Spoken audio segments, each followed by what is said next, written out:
നിങ്ങളുടെ ഫിറ്റ്നസ് ആവശ്യങ്ങൾ നിറവേറ്റാനായി ചേലക്കരയിൽ ഇതാദ്യമായി ഇന്റർനാഷണൽ ക്വാളിറ്റിയിൽ ഒരു AC fitness centre. Brand box fitness. നിങ്ങളുടെ ഫിറ്റ്നസ് ഇനി ഞങ്ങളുടെ ഗ്യാരണ്ടി.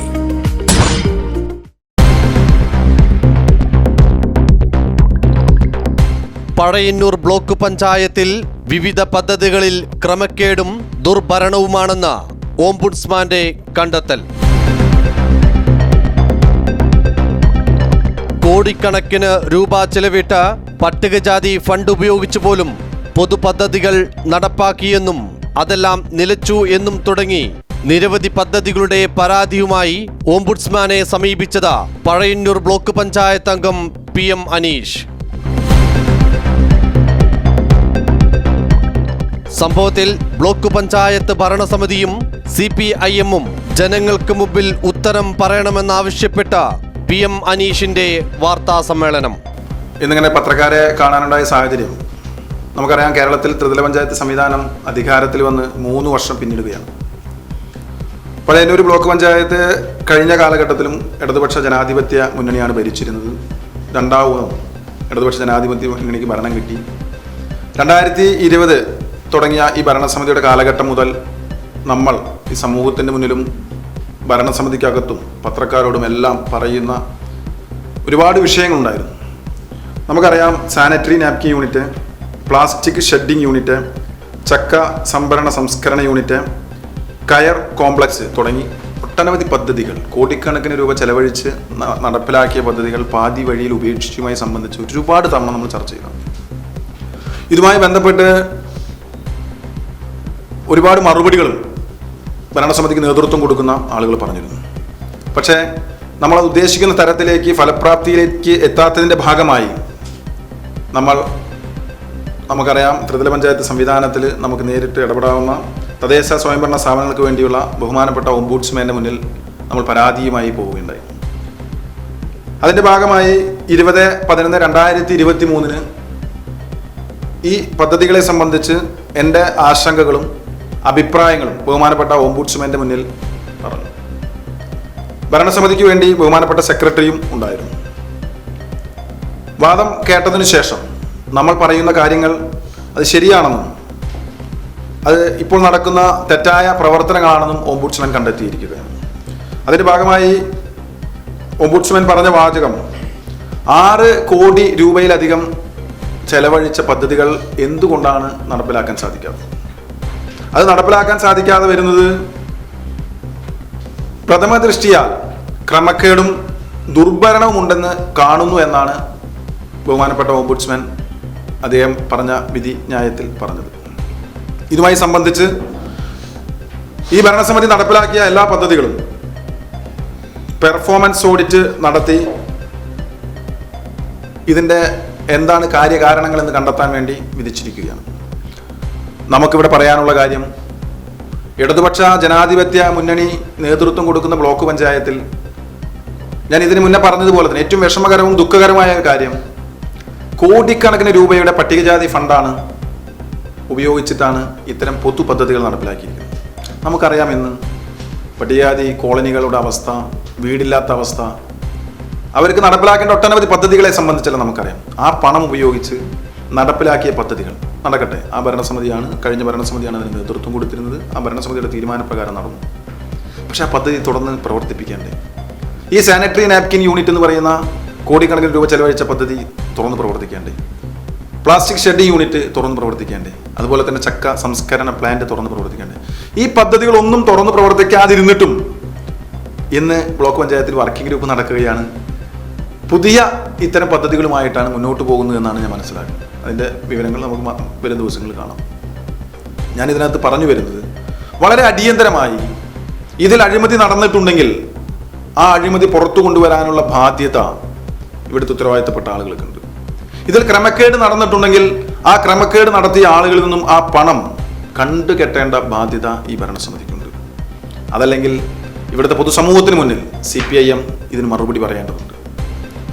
നമുക്കറിയാം, തുടർഭരണം കിട്ടിയാൽ ഏതൊരു സിസ്റ്റത്തിനായാലും തുടർഭരണം കൊടുത്താൽ കഴിഞ്ഞ ഭരണസമിതി നടത്തിയ പദ്ധതികൾ എനിക്കറിയില്ല അല്ലെങ്കിൽ ഞങ്ങൾക്കറിയില്ല എന്ന് പറഞ്ഞു പോകാൻ സാധിക്കുമോ? സാധിക്കില്ല. ആ പദ്ധതികൾ തുറന്ന് പ്രവർത്തിക്കേണ്ടതുണ്ട്.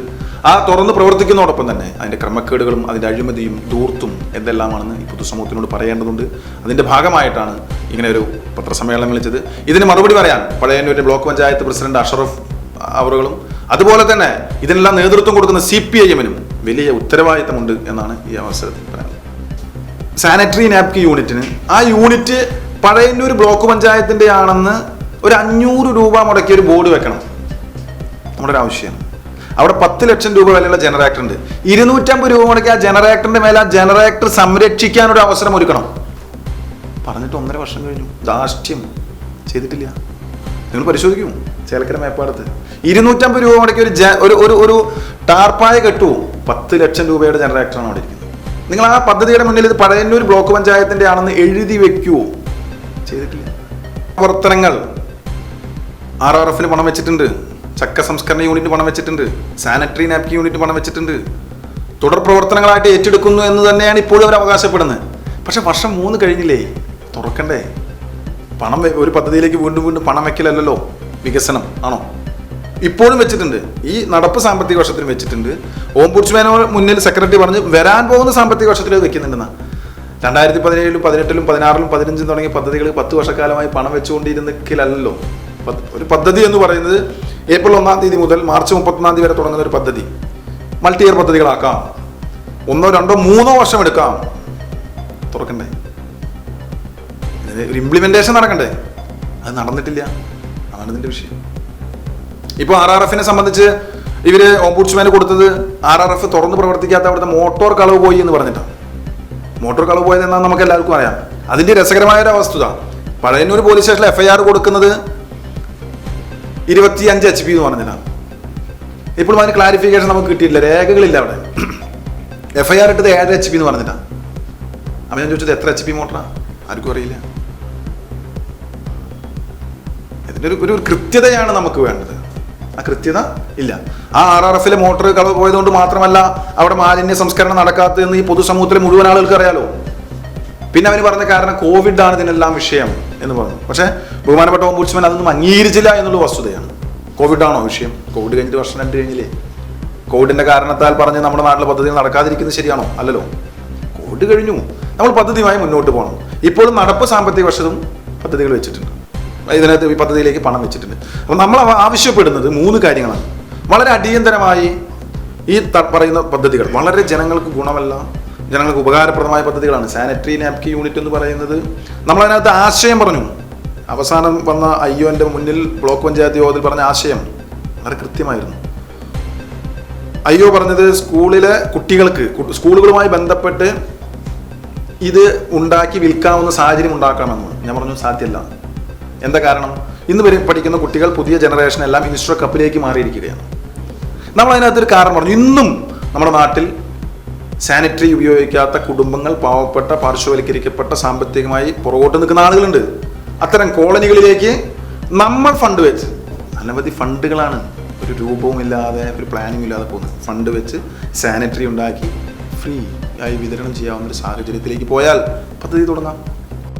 ഇതുവരെ തുടങ്ങാൻ പോലും ആവാത്ത പദ്ധതികൾക്ക് വർഷം തോറും വീണ്ടും പണം വെക്കുകയാണ് ഭരണസമിതി ചെയ്യുന്നതെന്നും കോടികൾ മുടങ്ങിക്കിടക്കുന്ന പദ്ധതികൾ ഉടൻ തുറന്ന് പ്രവർത്തിക്കണമെന്നും അഴിമതി നടത്തിയവർക്കെതിരെ നടപടി സ്വീകരിക്കണമെന്നും പോരാട്ടം തുടരുമെന്നും PM അനീഷ് ചേലക്കരയിൽ നടത്തിയ വാർത്താ സമ്മേളനത്തിൽ തുറന്നു പറഞ്ഞു.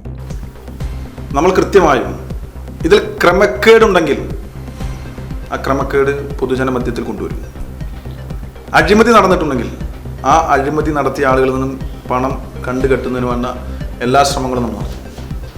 അതോടൊപ്പം തന്നെ ഞാനും ഒരു ഭരണസമിതിയുടെ ഭാഗമാണെന്നുള്ള ഉത്തമ ബോധ്യം എനിക്കുള്ളത് കൊണ്ട് ഏതെല്ലാം തരത്തിലാണോ ഈ പദ്ധതികൾ തുറന്ന് പ്രവർത്തിപ്പിക്കാവുന്ന തരത്തിൽ നമുക്ക് എതിർത്തുകൊണ്ടാണെങ്കിലും അനുകൂലിച്ചുകൊണ്ടാണെങ്കിലും അത് സാധ്യമാക്കാവുന്ന രീതിയിൽ ഈ പൊതുസമൂഹത്തിന് അത് ഗുണപരമാവുന്ന രീതിയിലേക്കുള്ള പ്രവർത്തനങ്ങൾക്ക് അത് കൂടെ നിന്നിട്ടാണെങ്കിൽ അങ്ങനെയും എതിർത്തിട്ടാണെങ്കിൽ അങ്ങനെയും നടപ്പിലാക്കാൻ ശ്രമിക്കും. നമ്മളെ സംബന്ധിച്ച് വികസനത്തിൽ രാഷ്ട്രീയമില്ല, വെറും രാഷ്ട്രീയപരമായ ആരോപണങ്ങൾ പറഞ്ഞ് നമ്മൾ മുന്നോട്ട് പോകാനല്ല ആഗ്രഹിക്കുന്നത്. നമുക്ക് 2 കാര്യങ്ങളാണ് ഇതിനകത്തുള്ളത്. ഈ നാടിന് ആവശ്യമുള്ള പദ്ധതികളാണിത് എന്നുള്ള കാര്യത്തിൽ യാതൊരു സംശയമില്ല. അത് കൃത്യമായി ഇംപ്ലിമെന്റ് ചെയ്യപ്പെടണം എന്നുള്ളതാണ് നമ്മുടെ ആവശ്യം. അതിൽ യാതൊരു സംശയവുമാണ്.